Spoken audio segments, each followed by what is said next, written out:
what I have announced in the title, because I will not even try to give a conclusive answer to this very ambitious title. I will discuss only about one question in this debate. There are opponents of moral value enhancement, some of the opponents of value enhancement who speak about what is not part of the moral value enhancement. And I will try to show that this is part of the moral enhancement, generally speaking, not only of moral value enhancement. So I refer to the criticism that say that moral enhancement is constituted only by rational capacities. We heard something about this yesterday, Professor Harris' presentation. When we speak about the rational capacities, I suppose that all the critics of emotional modulation as a kind of moral enhancement so what they mean is inferential reasoning, which is the capacity for deriving consequences from beliefs, or the capacity of reasoning on the basis of coherence among beliefs. So rationality is something that has to do with beliefs, seems to me, and this is why they oppose moral enhancement through emotional modulation. So I try to challenge this rationalistic view, and I try to show that moral enhancement is partly represented by enhancement of dispositions that improve our sensibility to moral relevant features. So what are these dispositions? These are dispositions that support more direct insight, not only capacities of reasoning about the differential relations between beliefs. So what I think that we need for moral enhancement is also enhancement of the capacity of moral insight.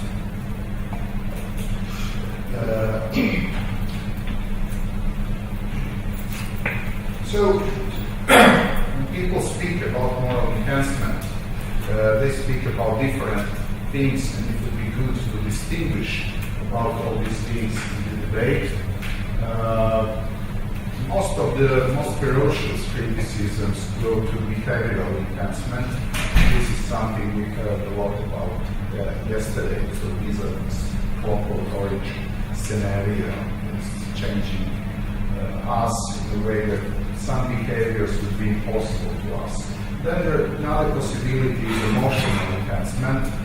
So changing emotion that we feel, like for example, restricting our capacity to feel anger.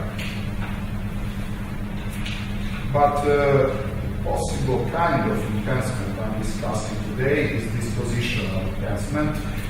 In this distinction, I rely on a recent paper by Karim Jabari, who also directs his discussion to dispositional enhancement. So what is dispositional enhancement?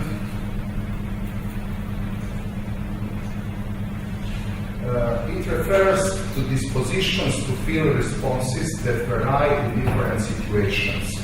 So for example, enhancing the disposition for empathy enhances our capacity to feel compassion for a person in serious difficulties, resentment for a cruel person, joy for someone's success, and so on. So the central goal of dispositional enhancement is to develop the capacity to react in the right way in different situations. So, as I said, I try to put forward the view that we need not that we need, that at least this kind of enhancement would represent something that is genuinely moral enhancement. So I show this through some examples, situations where it seems to me speak clearly that this positional enhancement is a kind of moral enhancement. First, something I didn't put on the presentation, and I'm in fact very much surprised that nobody speaks, at least as far as I know, in the debate. I was not thinking about this until yesterday. So one case when this positional enhancement could be a case of genuine moral enhancement are the cases where the moral requirement is exactly the requirement to feel an emotion, an appropriate emotion for a kind of situation. So here I refer to the discussion of Martha Nussbaum of Greek tragedies. And concrete example, the case of Agamemnon. And as everybody knows, Agamemnon had to kill the daughter in order to save the Greek army.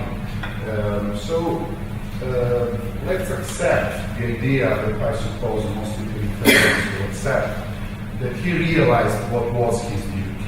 So he did the right thing when he decided to sacrifice the daughter. It's not something that I'm ready to subscribe now, but let's take this as something that we must accept. So even if he did the right thing, this is not the whole of the story. Another requirement of him was also to feel some emotions. And centrally, one requirement was to feel the emotion of grief. And even more than this, because it was his daughter, it wasn't not any possible person, it was exactly the daughter. So grief and something more than grief. So in the analysis of Agamemnon, Martha Nussbaum finds exactly missing the grief, and she indicates this as something that Agamemnon did not do, and he had to morally feel grief. So this, in my view, is one possibility that shows that this positional enhancement is genuine possibility of moral enhancement, because it helps us to feel some appropriate emotions that are morally required from us in specific situations. Then, the second kind of argument that I put forward are epistemological arguments. So it seems to me that in some situation, the proper knowledge that we have to have about a moral relevant situation requires empathy. That it's possible for us to understand exactly the morally relevant situation and then what is the morally proper reaction and also beliefs without empathy. And these are, for example, cases when exactly what's at stake is understanding the meanings that some situations or behaviors have for some people.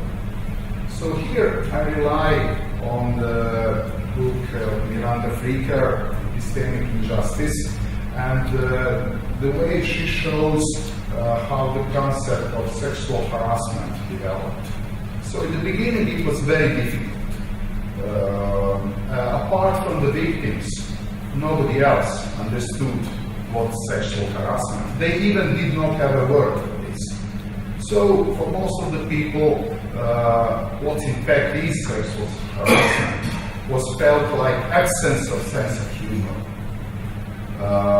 Something that I saw in practice when I was dean, and there were some students complaining for the behavior of one of the professors. Then I called him to my office to discuss all these complaints. And he said, well, but it's not anything but our Mediterranean way to show emotions. So can we ask the colleague to be more continental and less Mediterranean? But as Miranda Fricker analyzes the problem of understanding sexual harassment, she shows a lot of it. But the core aspect of the problem with sexual harassment was the impossibility to understand the meaning that was a relevant meaning for the victims of sexual harassment. So, in my view, this is another case that showed that we need empathy for epistemological reasons. Because because in some situations what is morally relevant is exactly the meaning of the situation for people involved in this situation. So looking externally, sexual harassment can look in different ways, really as a manifestation of humor, really as a manifestation of our Mediterranean heart, and so on. But in fact, we will understand what is sexual harassment only if we understand the meaning for the victims. And can't see how we can do this without a proper empathy for understanding what's going on for the victims of sexual harassment. I forgot that I had our presentation.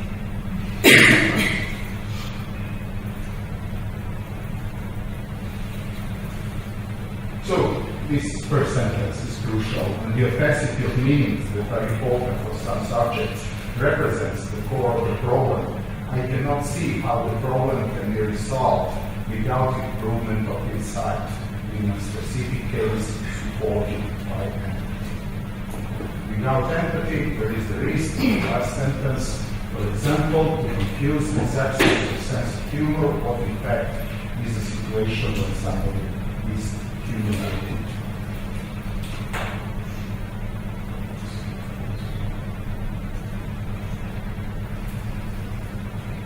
Okay, so in order to make it shorter, I skip on some other examples and arrive to some specifications and conclusion.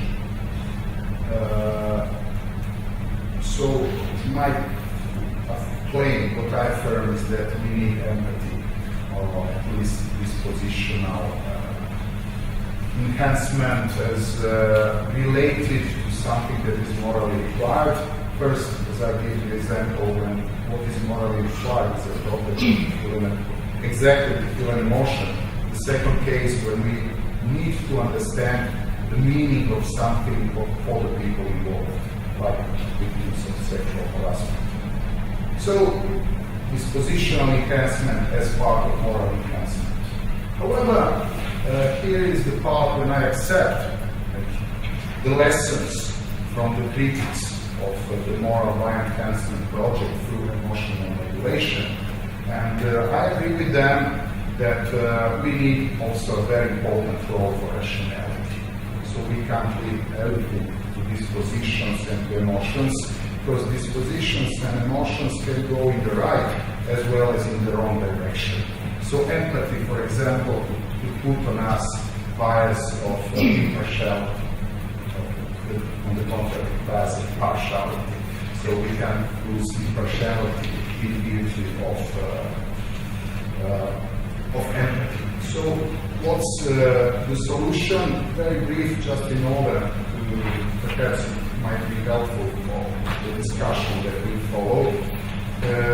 The view that I endorse is an enriched version of the method of reflective equilibrium.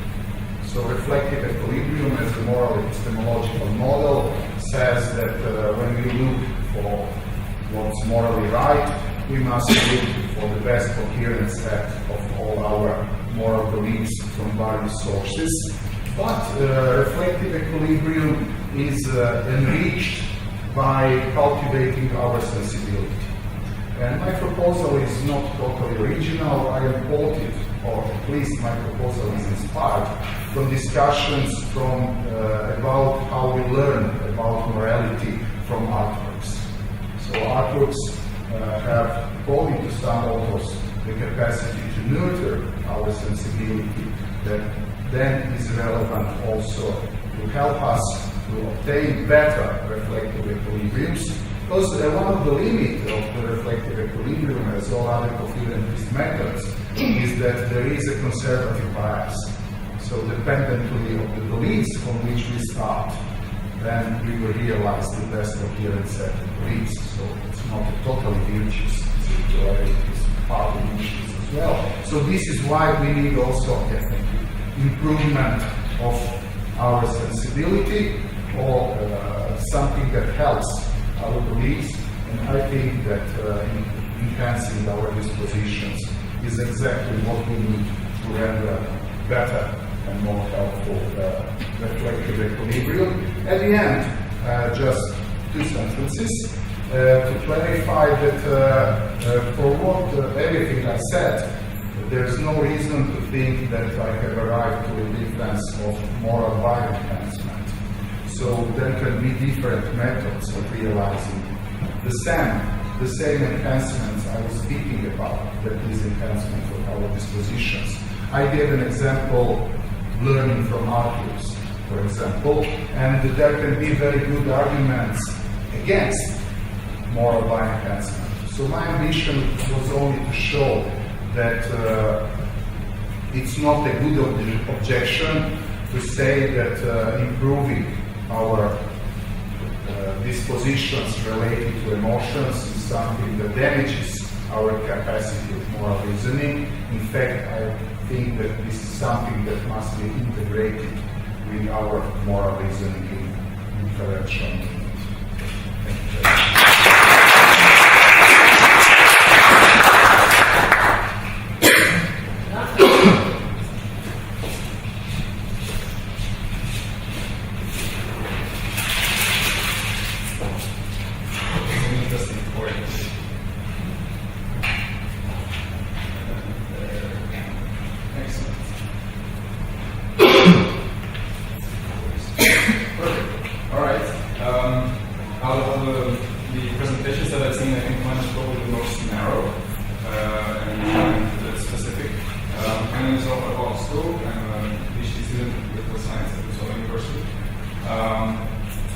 My dissertation is on vaccination policy, so you might think that I'm going to talk about some sort of moral vaccination, but that's in fact not the case.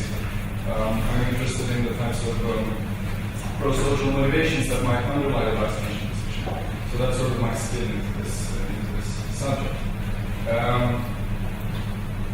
So there has been a lot of debate about the possibility of enhancing empathy as a form of moral enhancement. So the sort of pre-stage thought is that, well, morality can be defined in terms of, at least in some cases, in terms of pro-sociality, and pro-sociality is then driven by empathy. But I think this discussion is confused by many different conceptual definitional issues, mainly because definitions of empathy. Now, there's lots and lots of ways to define empathy. But I'm going to side with Alvin Goldman. It's an excellent volume. It's called Empathy, the Philosophical and Psychological Perspective, where he has a chapter where he puts this into a nice abstraction. So we can define, on the first hand, higher level empathy, which is the sort of cognitive empathy, perhaps, or perspective taking. This requires effort. It's something that we have to learn, essentially. The other type of empathy that is often discussed is what we can call lower level empathy, or emotional contagion, which is most likely automatic and innate. It involves things like mirror neurons and that sort of stuff. Right. We also know that pro-sociality varies a lot with regards to who we care about. So, first of all, we know that it varies with social proximity. People who are further away from us in the social sense, we tend to behave less diversity or less pro-socially towards them. Identifiability matters a lot. We tend to care a lot more about someone who we know who it is, even if we have never seen them. If we know a particular person, rather than we know there's a person out of a certain group, we tend to care a lot more about them. Kinship matters to a very great degree. We tend to care a lot more about blood relatives than others, even when we keep the social proximity constant. There's also a very clear distinction between in-group and out-group behavior. Now, these share a common logic, and they likely overlap substantially in our evolutionary environment because we live in such small groups. So in-group, kinship, identifiability, and social proximity were probably pretty much the same thing. So to condense this into an analytical distinction, I would like to propose three discuss this in terms of narrow and wide other regard, where the narrow is mainly kinship driven, or at least people in our immediate proximity. We care about those. And the other type, qualitatively, of other regard, the wide other regard, the others who we may never meet, and or perhaps not at all like us in any sense. So, for those who are not scared, a little bit of mathematics. If we want to put this into a simple utility framework, we can conceptualize this as my utility depends on consumption or distribution of three versions of some good. So it's the individual, it's for me, it's for the narrow group, and it's for the wide group. And these all have coefficients to weight these, so to speak. And I think then that it's plausible, or at least it makes some sort of sense, to say that the narrow other regard is more likely to be driven by lower level empathy, that is emotional contagion, as we can see them, whilst wide other regard is more likely to be driven by higher level empathy, or cognitive empathy. You have to think about them, because we can't see them. You might know that they exist. Alright. Now the interesting question comes then, how do these two types of other regard interact? Well, there are several lines of evidence that we can follow here. First, that has been mentioned already, oxytocin tends to produce in-group altruism, or at least prosociality, whilst it also produces out-group spite, tends to produce racism, and at least compared to the control group, and at least less prosocial effects towards the in-group. The empathogen drug, the MDMA, Baccarini, tends to produce very strong feelings of empathy for people who we can serve, but not so much for people who are not our friends, we don't know. We know that there is a strong developmental pairing of altruism and parochialism. That is, altruism and parochialism, that's out-group spite, tends to temporally coincide to a striking degree when these sentiments develop in teenagers and kids. Schoen-Boltz has also proposed that there is likely an evolutionary pairing of altruism and parochialism. That is, one could not have evolved without the other. They're sort of two sides of the same coin. Now, is narrow other regard then inherently parochial? I would argue that it probably is. So can narrow and wide other regarding relations even coexist? So here's my contribution. Very, very small contribution, but this is fine. So I ran a survey experiment using hands-on mechanical work, 2,656 observations. Within a vignette, I described a scenario where there will be an epidemic, the respondents are told, and they can get vaccinated. The crucial thing is that they are not themselves sensitive to have any sort of morbidity of disease, but they can still be carriers, which makes it an entirely altruistic thing to do, to take this vaccination. It doesn't help me, it only helps the people I can spread the disease to. And the three different treatments here is, first of all, the control group, but an appeal to narrow other regard. We say that you should take this because it's good for your friends and family. There is a wide treatment where we say that you should do this because it's for the good of society. You might infect someone when you're on the subway or when you cough in a room and 3 hours later someone walks in and ashes to their lives.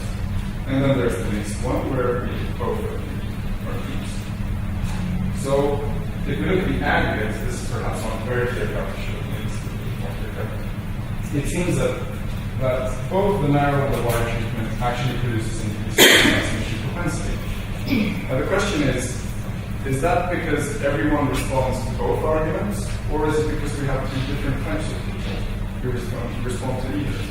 Well, who is most likely to be affected by narrow other regard?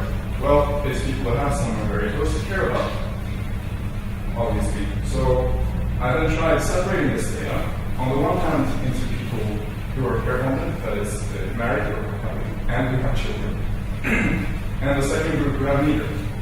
Right? They're not yet care-bonded and they don't have children. Here's what we find. In the no family, no children condition, there is no effect of the narrow appeal at all, but there is a huge effect of the wide appeal. But something seems to happen when these people actually pair bond and have children. This happens. The white treatment no longer works at all. People stop responding to appeals to white other regard. So it seems that narrow white other regard are not independent of each other. In fact, they seem to be negatively related to each other. In this particular experiment, we can observe that when narrow other regard is massively stimulated by pair bonding and parenting, white other regard gets completely crowded out. So a little joke, maybe the best moral has to So maybe not so simple after all. These two coefficients then, x and z, they're negatively related to each other. So if we're going to mess with these two parameters, it's going to be very hard to predict the results. Now, this is a long shot, but mathematically speaking, decreasing f rather, this parameter would have no negative effects. It's a long shot mathematically. However, there is a line of research that looks into decreasing the sense of self or decreasing self-saliency. Paul Piff, for example, social psychologist from UC Irvine, with the co-workers, recently published several experiments that shows that when you overwhelm people's previous frame of experiential reference, when you talk about the vastness of space and how small we are in comparison, or when you perform theater games, for example, in the presence of redwood trees, like a huge experiential stimuli that makes us feel very small, it tends to have quite dramatic effects on social behavior. So, some brief tentative conclusions. Tampering with lower level empathy, at least, could possibly have adverse effects on other pro-social motivations, narrow regard, possibly. And just as a suggestion for a line of inquiry here, perhaps we ought to target the sense of self-importance. Maybe that's the thing that will increase all kinds of pro-social. That's my contribution. Thank you.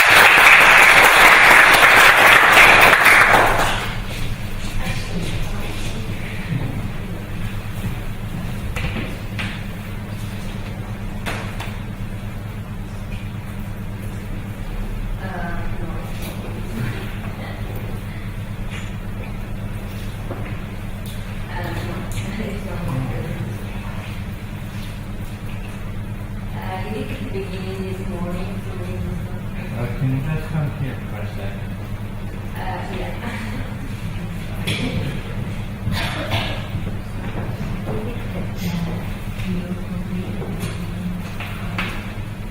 Okay, I have the mindless story.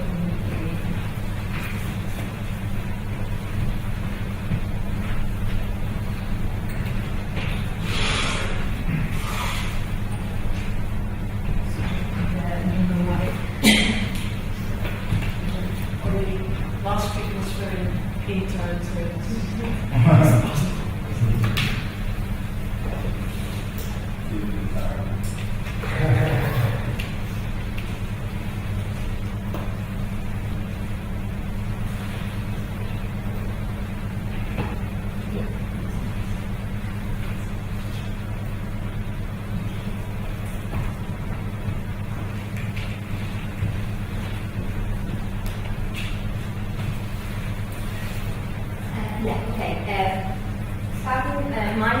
Thank you for coming.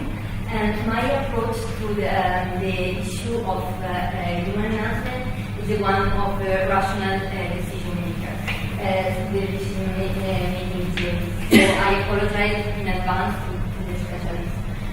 My interest in the topic of human enhancement is because I think that this case places very insightful challenges to the issue of modeling rational decision making, which is my primary research. Okay, so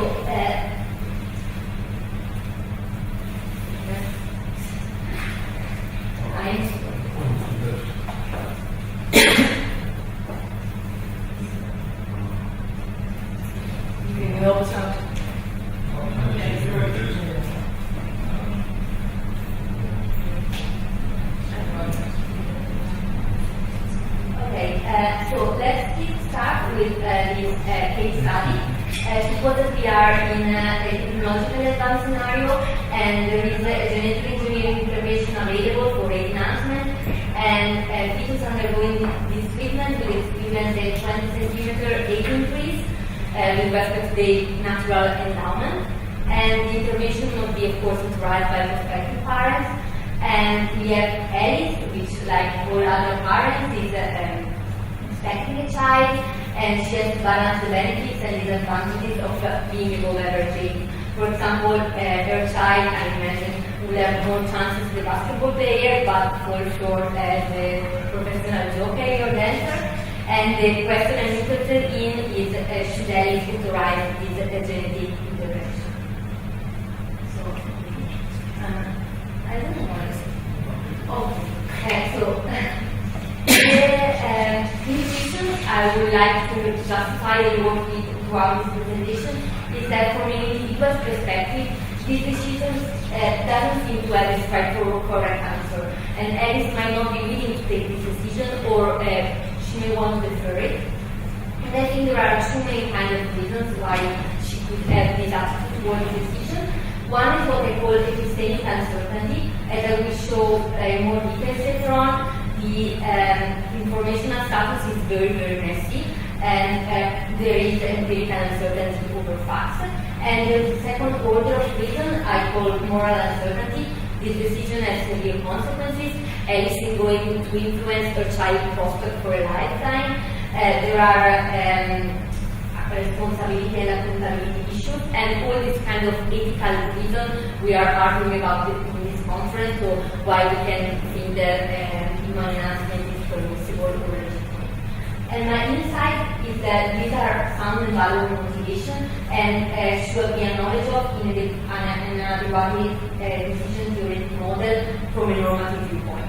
So the upshot is that standard rational decision model wouldn't allow for this kind of solution, and was acknowledged for this kind of motivation, meaning moral uncertainty and specificity. While my proposal is to use a very non-traditional decision theoretic model, which was developed originally for analyzing financial and stock market decisions, and see how it works for this case of human enhancement. You have to say Okay, so let's first see very, very quickly how a traditional decision theoretic model will say for model in this case. So we have our agent Alice, and two actions available, authorize or not authorize the treatment, and the states of nature are traditionally the list of possible life plans that Alice's child would choose. So for example, I choose S1, the child wants to become a basketball player, and F2, the child wants to become a jockey. Then we have our set of consequences or outcome, a preference relation, which can be translated into utility function, and finally the decision trigger, which will tell our agent which act to implement. And so this is a toy decision matrix for the case. I work under the limited assumption, so I told that Alice wants to comply best with her child desires, so a preferred outcome is where she authorizes treatment and the child wants to become a basketball player. And so let's start with the first problem, which probabilities are to be attached to the state of nature. And here we come with our first problem. Most authors treating this case of human enhancement in a decision theoretic approach argue that the epistemic status is that of complete ignorance. I don't agree, because I think that in an hypothetical advanced scenario, we probably have some raw data, statistic information, and so on about the likelihood of these two scenarios. So, for example, a guy born in New York City, which would more likely end up being a basketball player rather than tennis jockey. So Alice can at least form some probability judgment based on this information. I start noticing that Alice, on the other hand, would not be very confident in these probability measures. and so in the probability judgment she works according to this raw information. And this is what I call the epistemic uncertainty aspect. So again, simplified case, I use random probability assignment. And finally, we will have our decision criteria making work. So either we can take, for example, maximization of expected utility, in this case, for advice for announcement, or we can take the very conservative criterion of maximum, which will tell is not authorized. Anyway, whatever the case, whichever account of probability we use and whichever decision criteria we use, the idea is that under standard rational decision theory, Alice is bound to make a choice. And so deferring the decision, not being willing to take the decision, is not an option.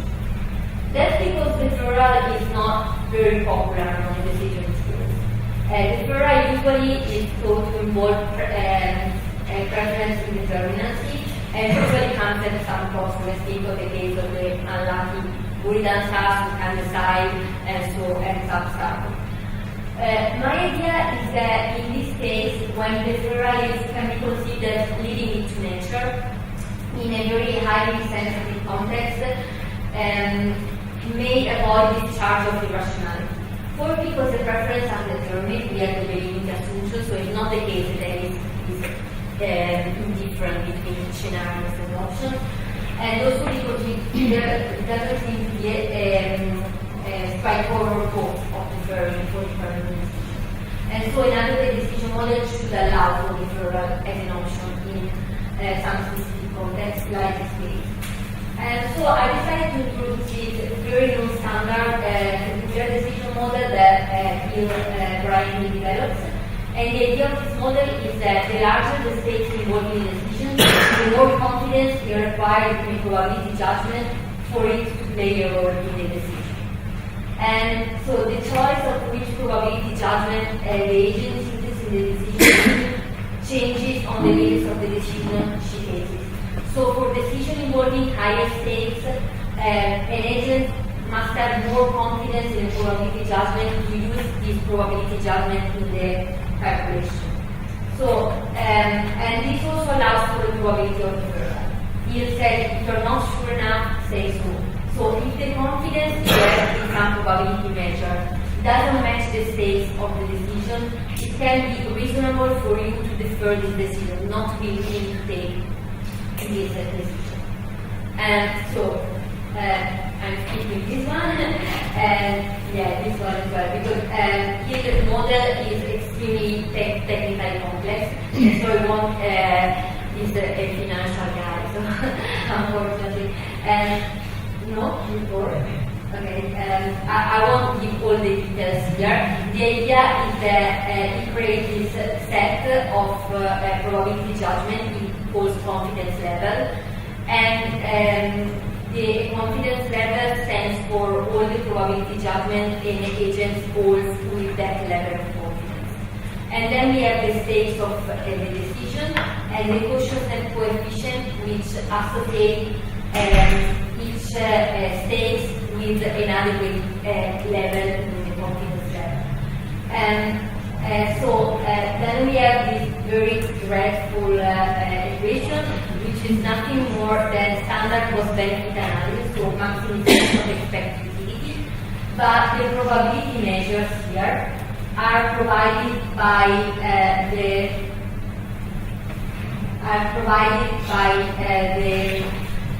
confidence level. So they stand for the adequate probability measure the agent will use given the stakes of the decision.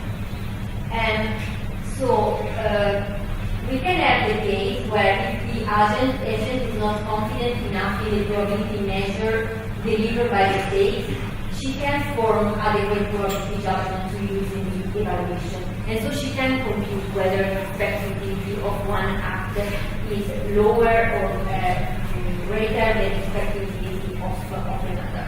And so we have the case that neither an action is preferred to the other, nor vice versa. And so the reasonable choice is to defer the decision. Sorry for being very quick about this one, but it's very technically complex. So if you have further questions later on, I have some slides to explain these days. Okay? Oh, now it works. Thank you. What can do this model with Ahlskog?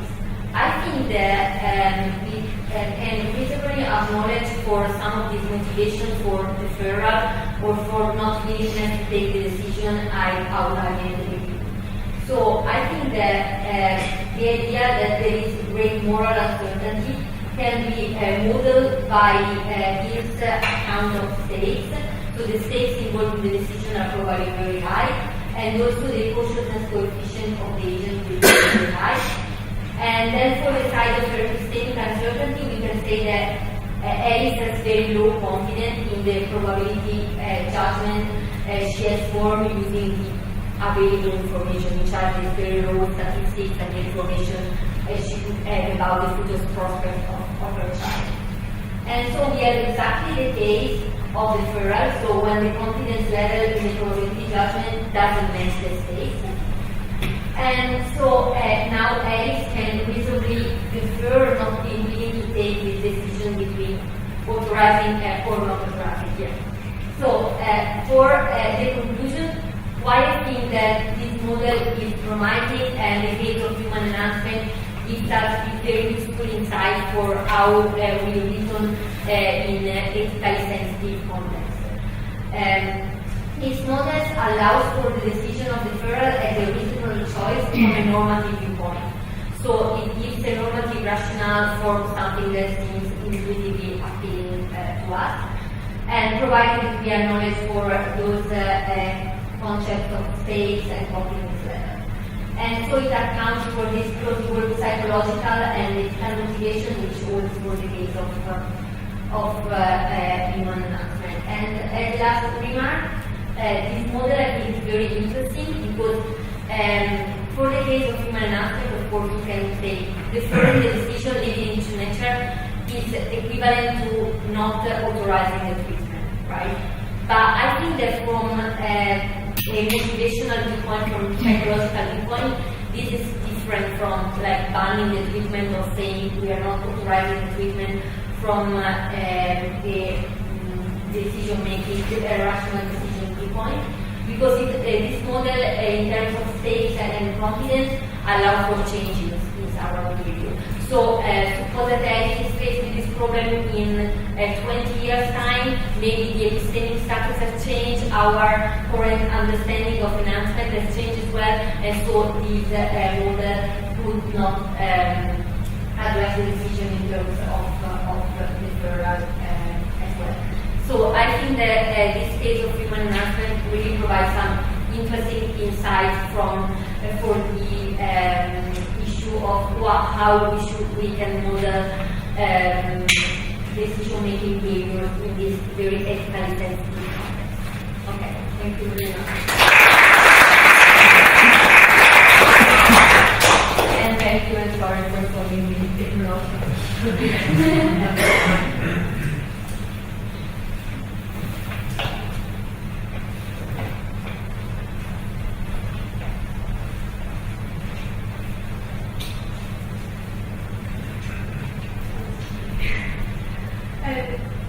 Hi, thank you for having me here today. I'm Sarah Carter. I'm a second year PhD student at the University of Manchester in the Centre for Social and Ethical Policy. And today I'm going to talk to you about my paper, Being President, Against Incentivizing Moral Enhancement. I think generally not use a script, but I'm so terrified of going over time that I'm going to, so please forgive me. Okay, so very quick bit of background, I'll show you all of this. First is Ahlskog argued very early on in the moral enhancement debate that there's a need to undertake moral enhancement because of the argument for ultimate harm. However, they can see that many people, especially those who might say to be most in need of moral enhancement, would be unlikely to undergo it willingly. And so they suggested that the issue could be dealt with by making the intervention compulsory. So I've got a quote here on them. If safe, moral enhancement is readily developed, there are strong reasons to believe that you should be a regret. like education or fluoride in the water, since those who should take them are least likely to be inclined to use them. Now, recently, William Ahlskog wrote a paper arguing that because we can never hope to completely eradicate the risk of ultimate harm, only minimise it, then that is insufficient grounds for mandating that people undergo moral enhancement. Instead, then, he suggested that incentives should be used to encourage people to undergo moral enhancement. So, some of the incentives that he suggests under a voluntary programme would be tax reductions, schooling allowances for children with enhanced, family benefits, and affirmative action policies that they can morally enhance. So, I'm going to argue that practice idea, while being classically sensible and reasonable, simply won't work. This isn't due to issues of coercion, which I do very, very briefly on the next slide, that we would normally associate with the use of incentives, but rather because of likely public perceptions of moral value enhancement, which mean that the use of incentives for this purpose may present a taboo trade-off, which is another thing that I will explain shortly. So, could the offer of incentives be coercive? So the first issue we're considering whether incentivising moral enhancement could be coercive, regards the fact that it's an offer rather than a threat. Now, coercive threats would present a clearer case of coercion as it's typically understood. Where options are removed, this is an obvious example of a coercive tactic. However, incentives would seem to present an offer rather than a threat, creating options which otherwise wouldn't exist. And there is, of course, a fair bit of disagreement as to whether an offer could be coercive in any case. Two thinkers who disagree that an offer could be coercive were Haider and Miller. Do, however, note that an offer can still affect the decision-making process of an agent. They say this doesn't make an offer coercive, but rather it may make it an instance of an undue inducement. And the incentive is true that an inducement could be considered undue is not an inherent feature of that inducement. Rather, whether it's considered undue will depend on the agent's response to that inducement. So it will vary from person to person, depending on the value that each person attaches to money, the strength that they perceive the financial incentive to have. And therefore, it's unclear that financial incentives could ever be objectively considered to exert undue influence, because it is so person-dependent. So then, the question as to whether using incentives to encourage moral enhancement could be considered a form of coercion, or indeed inducement, isn't one that can be straightforwardly or objectively answered. That doesn't mean that the matter can be dismissed entirely if nothing else is considered to at least indicate that caution is necessary when constructing policies involving financial incentives. It's just not hugely helpful for what we're trying to do here. So then if the possible implications of incentivisation in relation to coercion are unclear, other possibilities raise perhaps clearer reasons to doubt the benefits of incentivising voluntary moral enhancement, namely taboo trade-offs. Now, my main argument against incentivising programmes of moral enhancement comes from the phenomenon of taboo trade-offs, which I will define and explain shortly. Taken together with the findings of research out that people appear unwilling to enhance those traits that they consider and perceive to be fundamental to the self. When you take these two things together, it seems that such a proposal for incentivised voluntary moral enhancement would be met with public indifference at best and public outcry at worst, as I shall explain. So, obvious first question, what is a taboo trade-off?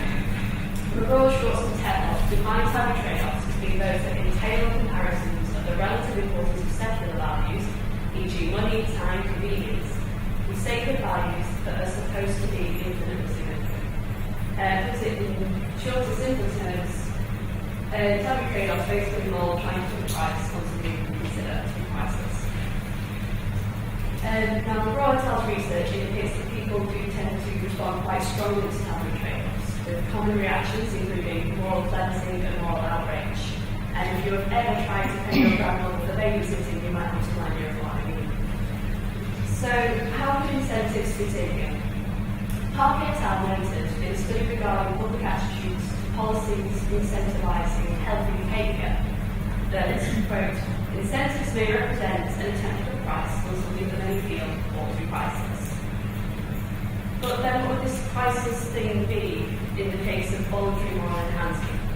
Now, an answer to this can be provided by Research Lab and their studies on personal identity and enhancement, and in particular their findings relating to the attitudes of people regarding those traits perhaps most likely to be affected by moral enhancement, empathy and kindness.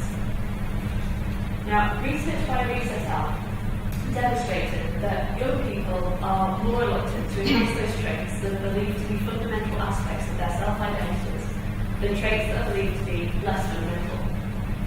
Recent colleagues constructed a study wherein participants were given a list of 19 traits and were asked to rate how relevant each was to self-identity.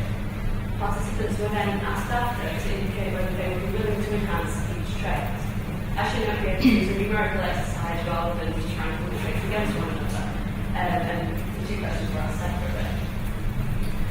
Now, the results of two of the traits in the study were of particular significance for our purposes and faith kindness.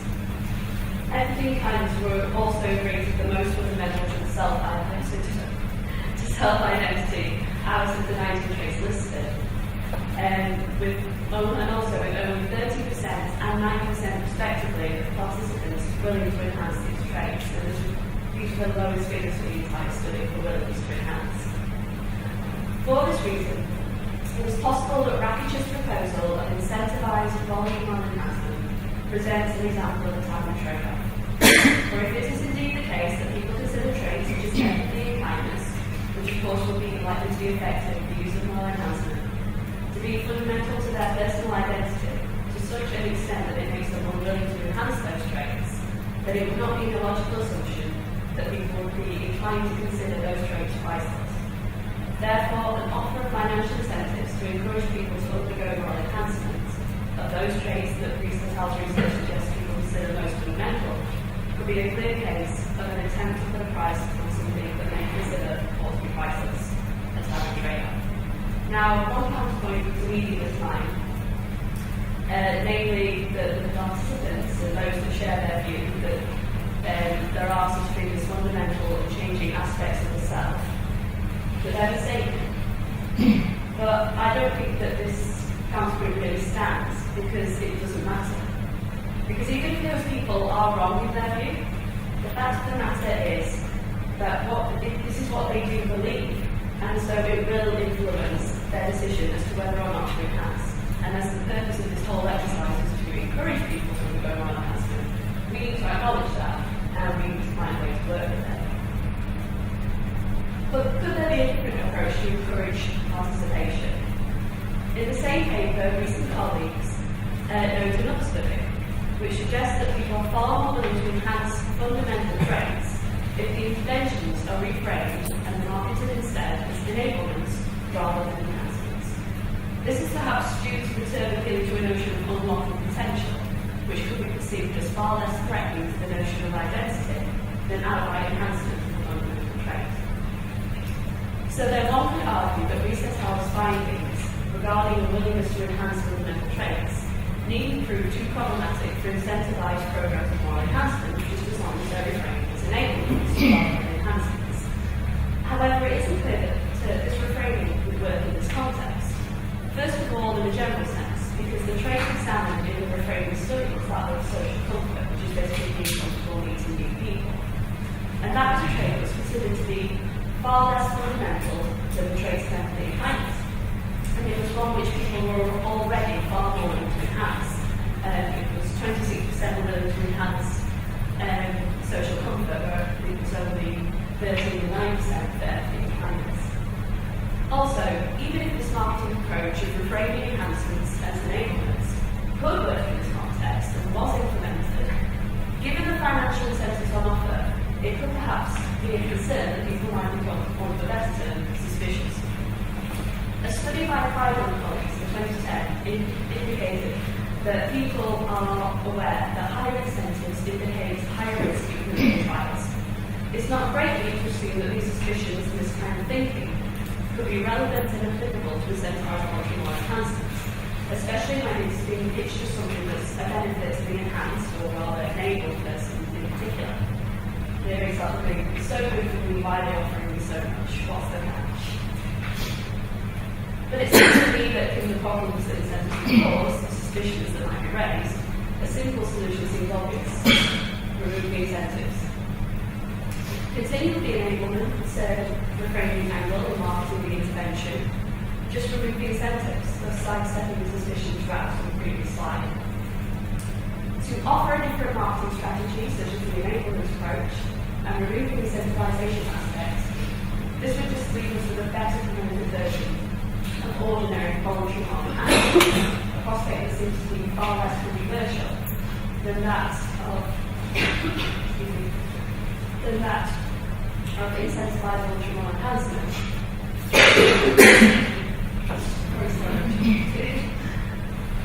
Sorry. Which seems to be far less controversial than that. I'm not crying, by the way. Sorry. I'm very confident. It's extreme. So yeah, I'm not that. I thought you were crying because you were criticizing me. A profit is far less controversial than that of incentivized voluntary enhancement, which poses a significant cause of concern. Thankfully, we're at the conclusion of the topic is much longer. So yeah, people, given to people who would not be otherwise inclined to undergo moral enhancement voluntarily, incentives do at first appear to be a necessary addition to any proposed program of endeavour. However, while they do not necessarily result in coercion or under-inducement, which one may typically associate with the use of incentives generally, the use of incentives in this context of moral enhancement raises unique concerns, possibly leading to moral outrage in our attempt to entice people to alter characteristics of many consider fundamental to their identities. Instead, a better approach to address the possible loss of participation could perhaps be to invest in improved marketing strategies such as the enablement framing tactic mentioned before, and reject incentives from moral enhancement in this case. Thank you.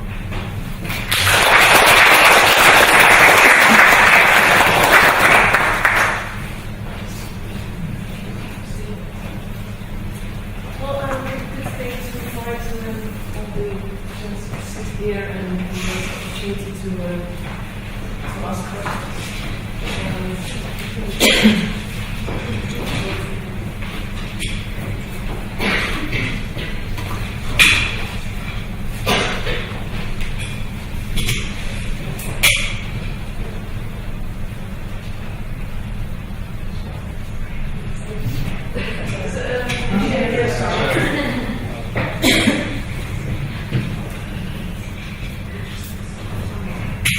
Very interesting presentation. So I'll let Greg the presentation. I think the presentation of Sarah Carter was actually her critique is excellent. Actually, it was that where I wrote that we decided a passage in the journal of a paragraph, a short paragraph. But I did indeed say that. I do not think that it is a trade-off of the loose or that it is putting a price on something that is without value. Or take this example. For instance, surrogate mother. It's something that is priceless, but we put the price on it and we gain by that. Or someone has been called by the media a thief. And he's offended, he's not a thief. He sues this newspaper and he pays in return to defend it. So it does not necessarily have to be that in these cases the price is put in something that is valueless or that is priceless. So that is the point. I think I would disagree with you. My idea was because compulsory moral enhancement leads to that we were talking about yesterday, to incentivize people who want to go voluntary moral enhancement because they are likely to do that. So to streamline it somewhat with their self-interest. Now I believe that there are better ways, when we talked about that yesterday, so that this program of state-sponsored incentives is actually not the best one, but that there is an inherent value being, I talked about that yesterday, so I will not repeat that. But so that there is self-interest for us to be good. So I think that is a strong argument. I suppose I was a little bit troubled, just sort of picking up on half a sentence and No, I very excited about it. But, no, I do take your point, but I do think that salary trade-offs do genuinely happen. Like I said, I know it's sort of a jokey example, but the example of you try to pay your grandma for babysitting, her grandson or great-grandson or whatever, and she'll kick off because there are some things that you just don't bring money into. So they do happen, but I suppose a lot would go with how much you agree with research as well as how fundamental and how important to the self a person is likely to consider their empathy to be. So if it's something that they really consider, if anything happens to this that I'm not sort of the person in charge of, then that destroys who I am as a person. And you say, yeah, but if I give you some money or I give you some tax rates, that would seem almost sort of insulting to that person. So I think that's basically what the salary trade-offs was trying to get at, and bring that into there. But yeah, so again, sorry about picking on that time a little bit. But I do agree with you. We can't really go for compulsion markets, and it really ought to be voluntary. And there is this issue of ways to encourage people to do it. And I did like the idea of incentives at first, it's just more I thought about it. I have a question for Sarah. So, in the very end of your presentation, you contrasted incentives with a strategy for widespread distribution of enhancements by marketing them and reframing them as enablements.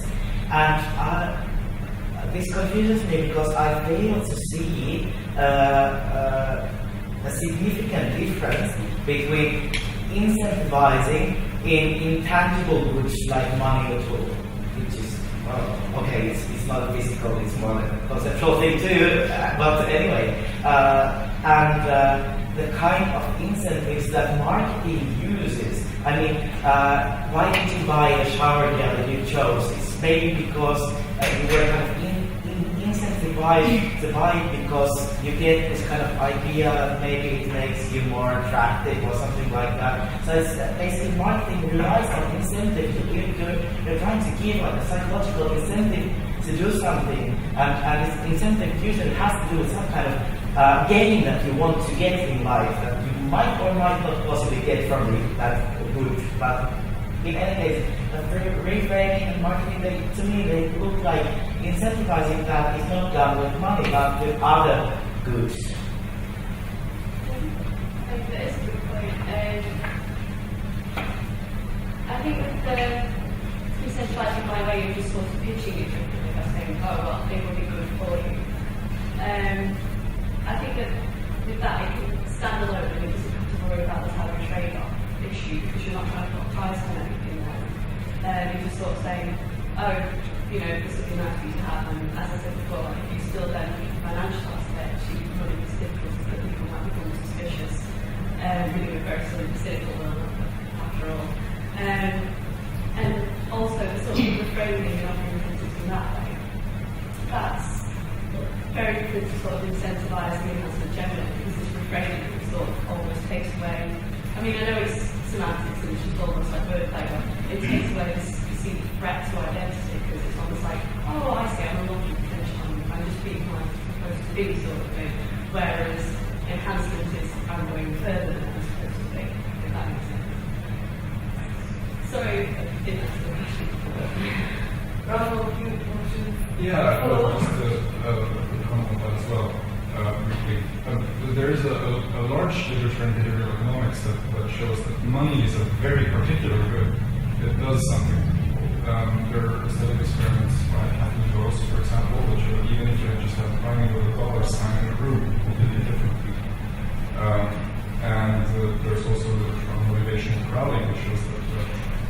can give people different reasons to do things, but as soon as money is involved, the whole situation changes, and all of the moral considerations go out the window. So money is a very particular type of incentive, but it works very differently from other types of incentives.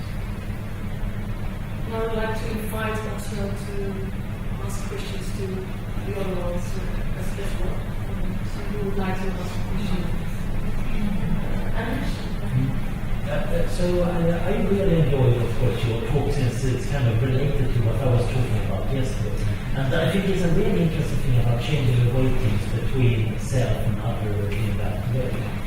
Of course, the interesting part is that when talking about utilities, we're not talking about numbers, we're actually rather weird because they kind of get normalized. We compare them in order to make a decision. So, hence, it does not make sense talking about individual. It can only be talked about in conjunction with each other. But it seems like also that comparison process might be possible to affect in the process of doing more of the market. And this might be a broader question actually for all of you. So I'm curious to hear your views on it. I'm not sure I understood the question. So when you look at the standard utility maximization framework suggests that you're adding up numbers and choosing the largest number, the action that has the largest number attached to it. But when you actually start thinking seriously about utility, you realize that they're not numbers actually, they're invariant and there are final transformations and stuff like that. Actually what happens is we use something to compare. And there is a comparison process between alternatives. So that comparison process might also be a point where we might want to do a bit of more enhancement. So I'm curious if you have some thoughts about that. Yes, for example, the case that was reading when we announced an on-board building poses a serious threat to the standard utility framework because, of course, the utility of an on-board is undefined. It's somehow you can't just add up numbers, and there is a very big literature to how to compare future generations' utility to our utility. That's the issue of time discount. So, I do think that it's difficult to reason in terms of utility when talking about these very sensitive issues. But on the other hand, I think that utility is a very loose concept. So we can stretch the idea of utility to cover what we are interested in. For example, also moral consideration and the alike. So I don't think that a utility framework will become useless when treating this case of future generation or interpersonal comparison. But of course, my view is that there is a lot of work to be done here because utility framework was developed for, I think, much more straightforward and simple cases. So yeah, I think that there is a lot of work to do to adapt utility framework to these issues. Yeah, but one can use this sort of decision framework with ordinal rather than cardinal utilities as well. So you don't need to know exactly that one state of the world is 10 more worth or 5 more worth. You just need to know that I prefer one state of the world over another, basically. And it still works, at least in the additive case. But yeah, that's also a huge discussion in the epistemology of economics. It's like, what does this actually mean? I mean, economists are usually just referring to revealed preference. People act in a certain way, that means that they prefer to act in that way, and therefore they are utility maximums. So it's a tautology, essentially. But apparently they still make sense. Well, that doesn't satisfy some mathematical requirements, for instance. You might not be transitive, for instance. Exactly.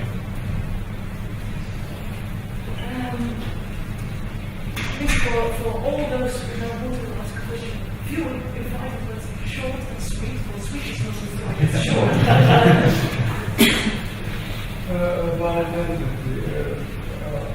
What do you think? Could we say that empathy is necessary for morality, but not enough. Something about that we said yesterday. I think because we need more reasoning, absolutely, but empathy also. And it's possible to have more reasoning, to have that kind of capacity, but that's not something what make us very good, and that's not something what make us free something or somebody in that way. Thank you. Yes. So, first thing, I think that it would be helpful, this debate of moral enhancement, to specify what people indicate by moral reasoning or rationality. So, in my interpretation, is that they are speaking about inferential reasoning, so deriving relations between the beliefs, or deriving from more general positions to more specific beliefs, or circular in a communist view. But the right person entered correctly, if I'm wrong, a minute ago. So what's my idea is that this is not sufficient for moral thinking. I try to indicate two reasons that sometimes what exactly we need from a person is to feel something. Like in the case of Agamemnon, his moral flaw was not feeling grief. So exactly was the absence of a feeling his moral flaw. And second, that sometimes what is at stake is actually understanding what the meaning of the situation for some people. So this is why I think that empathy is really needed as a complement to inferential reasoning. Okay, there's time for 2 questions. Eric? I'm so very interested to hear Raphael and Colombo talk about Agamemnon. According to Raphael, I think that Agamemnon was perfectly just, right? He made the utilitarian calculation, saving his army was infinitely more important than saving his daughter, and had immoral on account of his spouse and Colombo. Now, just to be able, I'm eager to hear you talk about it, but is it fair to say, Raphael, that on your account, in fact, Agamemnon had what you call higher level empathy? So could you just talk about the language area? I've never heard that distinction between higher and lower level empathy.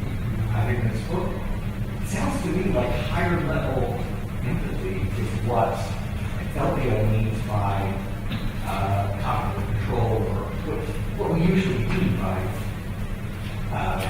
reasoning, right? So could you just help us understand this terminological issue? Well, higher level empathy, as it's defined by Ahlskog, at least, it's not necessarily reasoning per se, but the ability to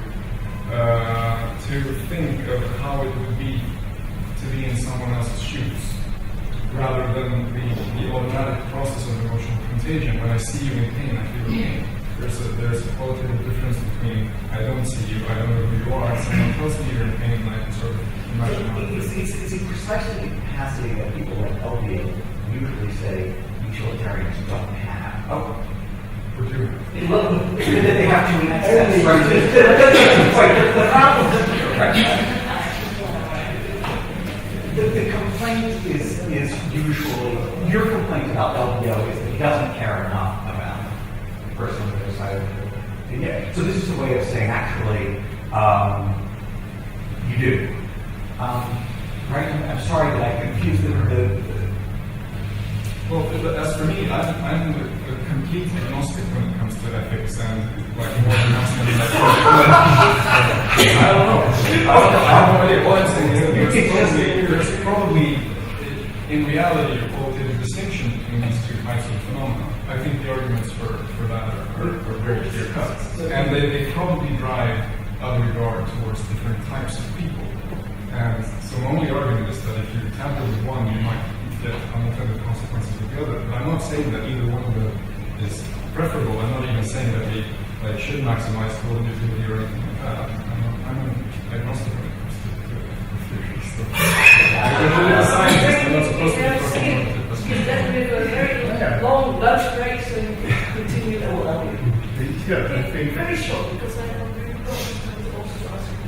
Okay, so yeah, maybe we can speak of Agamemnon as having had some kind of empathy, but I think that would be another tragedy, because the way I think that usually the tragedy of Agamemnon is the same as the tragedy of Priam, which is in fact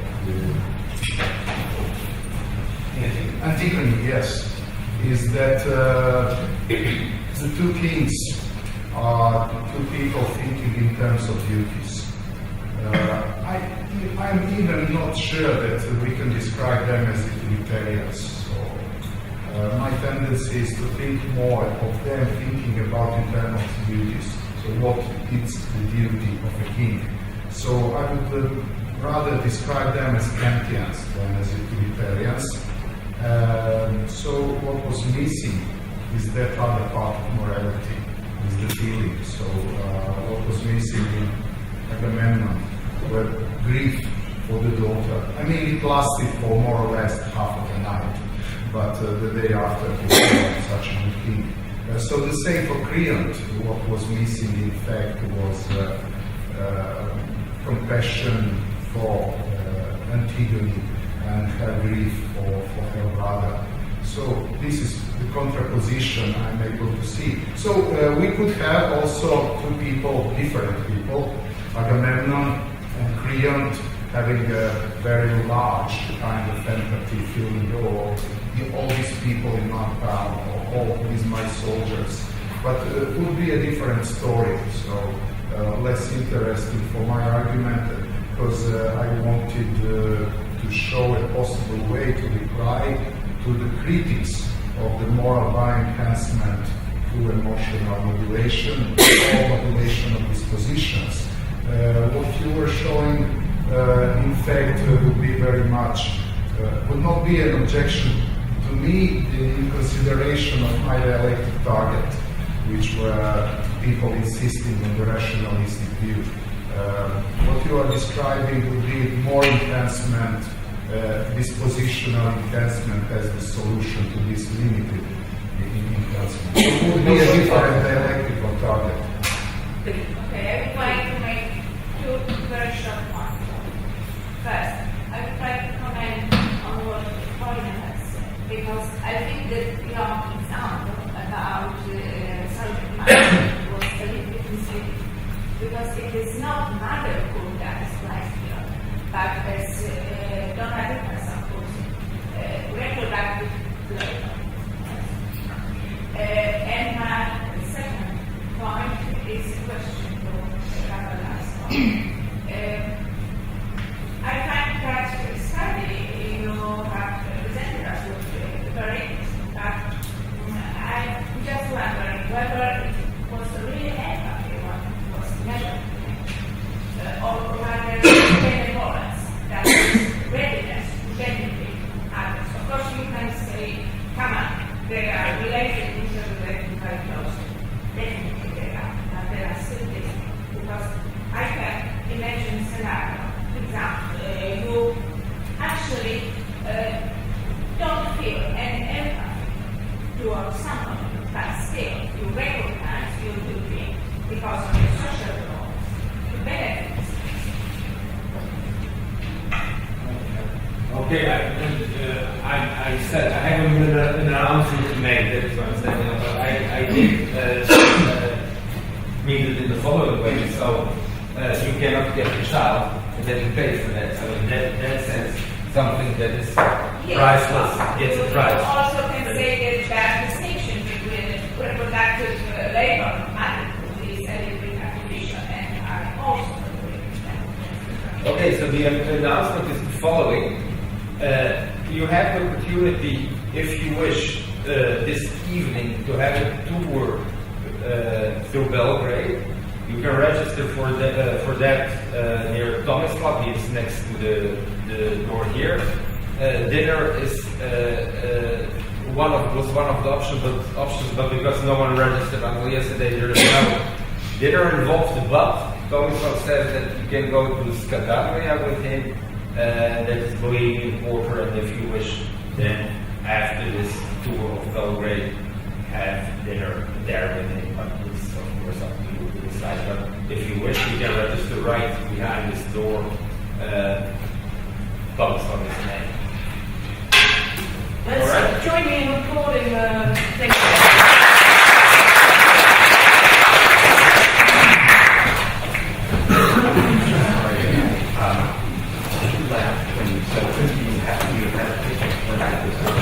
Oh, they didn't have that.